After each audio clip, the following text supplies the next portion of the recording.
young artists, Miss Stewart here to discuss class critiques in the virtual art setting. So, a class critique usually involves presenting and responding to artwork.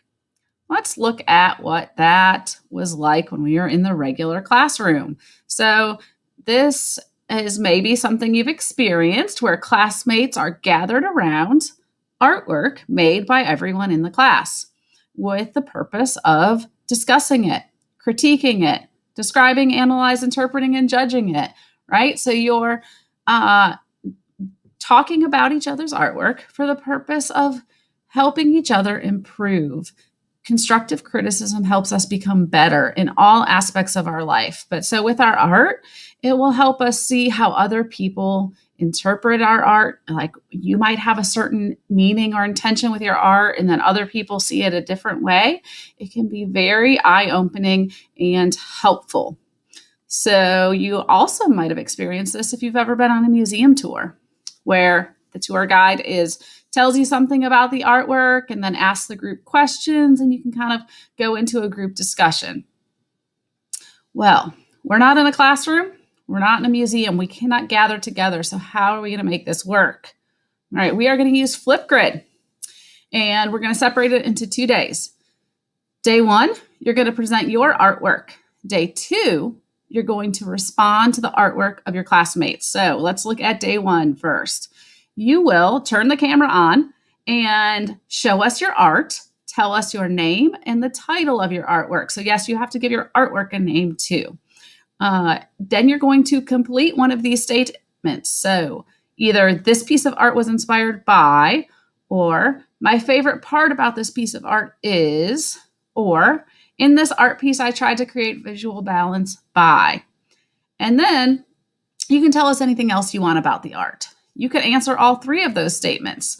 You have up to 1 minute, and then it'll cut you off. So whatever you want to tell us about your art piece in 1 minute, and then you're done. So that's it. Nice and easy.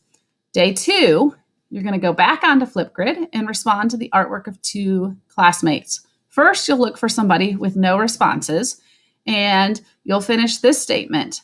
What I like about your artwork the most is. Then you'll find somebody else that already has at least 1 response, and you're going to make a connection. So you'll finish this statement. You'll say, your art reminds me of, and make a connection to something in your own life. And that's it. You're done with the whole critique if you want to be. You can continue on commenting back and forth with your classmates if you'd like, but you need to at least do those steps outlined here. I want to now give you a quick example of what that might look like. So I have a little piece of artwork here, and go. Hey, my name is Miss Stewart.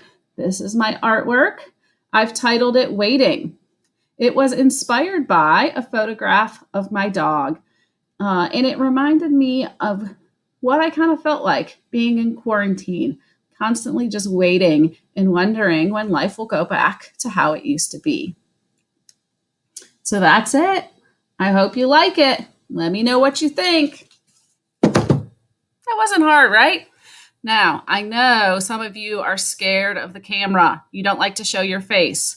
I would really encourage you to get over that fear for the sake of us creating community as a class. It's really nice to get to see everybody's facial expressions and just to get to know each other better. It's hard to create classroom community when we're not all in the same room. So the camera is the best tool that we have. Now, if it still terrifies you and you're not ready to make that leap yet, I do have an option for you. You can present using a good quality photograph. So on Flipgrid, you can share your screen with us. So you can take a photo of your art, present it up on your screen, and show it to us and talk about it that way. So if we're going to use the photograph, though, we need to know how to take a good photo. Over here in the red, not good enough. Over here, good. What's wrong with these over here in the red? This one is taken at an angle, which makes it harder to see the artwork, and there is a shadow. This one is better because there's no shadow, and it's taken straight above, However, we've got a lot of distractions. So if you take this photo and crop it in, you'll end up with this perfectly sufficient photo. So the key is positioning your camera up above the artwork so that the lines of your camera edge, the frame of your camera, are parallel with the edges of the artwork. Then you can crop in and have just the artwork. Another tip is that the artwork is going to look best on probably either some black or white background. So try out those two things. If you take a photo like this at an angle and you try to crop it, you can maybe get rid of the background, but not without also cutting off a lot of the artwork. So it's important to first get above your artwork, take a good photo with good light where you're not casting a shadow on the artwork, and then crop it all the way in. So that's it. Day one, today, you're going to present. Tomorrow, you're going to log back onto Flipgrid and respond to 2 classmates. All right, see you soon.